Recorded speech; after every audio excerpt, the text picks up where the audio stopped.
അൽ മുസ്ലിമു മൻ സലിമ അന്നാസു മിൻ ലിസാനിഹി വയദിഹി.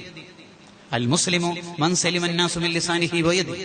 നല്ല മുസ്ലിം എന്ന് പറഞ്ഞാൽ എല്ലാവരും, മതമുള്ളവനും മതമില്ലാത്തവനും എല്ലാവരും നമ്മളിൽ നിന്ന് ഒരു ഉപദ്രവവും അനുഭവിക്കേണ്ട ഒരു ഘട്ടം വരാൻ പാടില്ല. വല്ലാഹി ലാ യുമിൻ, വല്ലാഹി ലാ യുമിൻ, വല്ലാഹി ലാ യുമിൻ. അല്ലാഹ് തന്നെ സത്യം, തീർച്ചയായിട്ടും ഒരാൾ മുഅ്മിനല്ല. ആവർത്തിച്ച് അല്ലാഹുവിനെ കൊണ്ട് സത്യം ചെയ്ത് ഇത് ആരെയാണ് പറയുന്നത് എന്ന് സ്വഹാബത്ത് ചോദിച്ചപ്പോൾ നബി സല്ലല്ലാഹു അലൈഹി വസല്ലം തങ്ങളുടെ ഉത്തരം എന്താണെന്ന് അയൽവാസി ബുദ്ധിമുട്ട് അനുഭവിക്കുന്നുണ്ടെങ്കിൽ ആ മനുഷ്യൻ എപ്പോഴാണോ അയൽവാസിക്ക് നമ്മളെ ഒരു പേടിയില്ലാത്ത അവസ്ഥയിലേക്ക് എത്തുന്നത് അപ്പോഴേ ഒരാൾ മുസ്ലിം ആവുള്ളൂ, നല്ല മുഅ്മിനാവുള്ളൂ. നിസ്കാരത്തെ കൊണ്ട് നല്ല മുഅ്മിനാവും, കയ്യിലെ കൊണ്ട് നല്ല മുഅ്മിനാവും. അല്ലെങ്കിൽ റൂമിൽ മുഴുവൻ എന്തെങ്കിലും മഖാമുകളുടെ ഏതെങ്കിലും അറബി ടെക്സ്റ്റുകൾ റൈറ്റ് ചെയ്ത് വെച്ചാൽ നല്ല മുഅ്മിനാവും.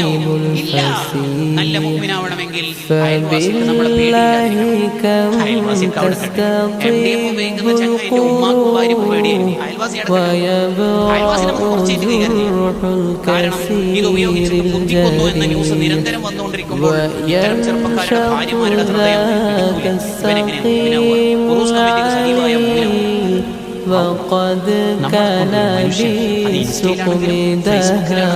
ഏത് കമന്റിലാണെങ്കിലും നമ്മളെ കൊണ്ട്